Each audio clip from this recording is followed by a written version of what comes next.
Hello, I'm here in my little forest Erie, my private enchanted place, right in front of my log house where I live with my partner Algis Kemezys, who is now shooting. Hi Al.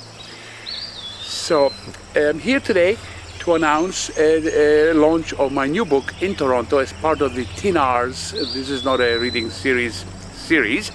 The book is called A Traveler's Tale, and it's coming up on October 8th at the Gladstone Hotel's Ballroom. Now, what I want to point out is that this book is a bit of a departure for me, because normally I deal with food, I talk about food, I have written countless food stories for Now Magazine, for the Gazette, for everywhere, National Geographic, and food has been something of a mainstay. I don't mean just a pun, of course I eat, but I also write about it now.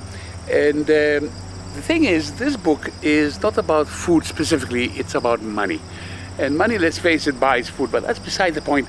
Money is probably the most important aspect of our culture, of our life, even of the planet. And money is no stranger to me, because, and I hate to pull rank on you here, but my people invented money, specifically my people. According to the historian Herodotus, money as exchangeable coins made of silver and gold that could be exchanged for goods and services were first minted by the Lydian Empire, which happens to occupy the western third of Turkey, which includes the area where I was born and bred on the eastern shore of the Bosporus in Moda in Kadıköy. At the time it was called Halkidon, and Lydia was the overall empire with Sardis its capital, a very powerful nation, always in competition with the Greeks of the mainland on the other side of the Aegean. And they were the ones who invented money. And money, what it does, money is a funny thing. My book is about the excess of greed. And to quote Sophocles from Antigone, the first person who said this, and many have repeated it, money is the root of all evil. Well, it's an easy thing to say. It's not only evil, of course. Money does wonderful things. It cures diseases. It pays back for natural disasters, for floods, for fires. It improves people's lives. But mostly what it does is it gives individuals the right to strive for as much money as is humanly possible, so that they can in fact rule the world, the masters of the universe. My book is about a master of the universe who starts from nothing. The most precious money in the world belongs to people who have made it from nothing, who didn't come from money. The ones who made it themselves, who came from a poor background, who never wish to return to that poor background. Money for them is the most precious commodity of all, even more than life itself, because it is life. And this is a story about a man who is a commodities trader and who does some very stupid things, some very stupid gambles, and not only bankrupts an entire bank that's been around for 300 years, but also himself. And then, in a pursuit to get away from his problems, ends up in a small little village in Turkey on the Aegean coast, as part of the old Lydian Empire, where he has no memory of what he's done, no idea of who he is, he has no passport, he has no money, he has absolutely nothing. He checks into his bags and he finds a stash of $100,000 of obviously, palpably illegal money. So, and then he goes on a quest to remember who he is.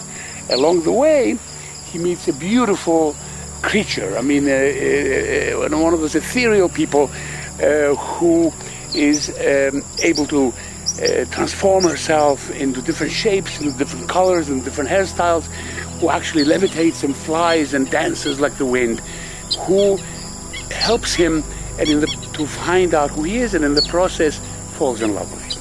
So it's a story about love and money and all that is truly important in life. I have written quite a few other books in the past, most of them cookbooks, restaurant guides, and totally food-based books, but I've also written books that have food in them but are actually stories. This is a memoir, Crete on the Half Shell. This was published in many languages and in many versions. Then I had, before that, my first book, also published by DC Books, the publishers who are doing A Traveler's Tale, Love in the Age of Confusion, about a kind of a Romeo and Juliet story based in Quebec between a Quebecois girl and an Anglo boy, and the obvious consequences when the parents get involved, exactly like Romeo and Juliet, but set in our own times. Most recently, I published Istanbul to Montreal, a fictitious story, a fake memoir, but with enough real truth to it to be actually a kind of a memoir itself. But it is a novel, Istanbul to Montreal, about based on my particular life of coming to Canada at 12 years old from my home in Constantinople in Istanbul and growing up in Montreal. This was also published in Turkish just recently. And of course now is the turn of A Traveler's Tale, and let's not overdo the fact that it's about money and what money does and what doesn't do. It also has a tremendous amount of food, because after all, without food, where are we, and what good is money anyway? I'll see you at the Gladstone on the 8th of October, a part of the TINARS series, my launch of my book, A Traveler's Tale.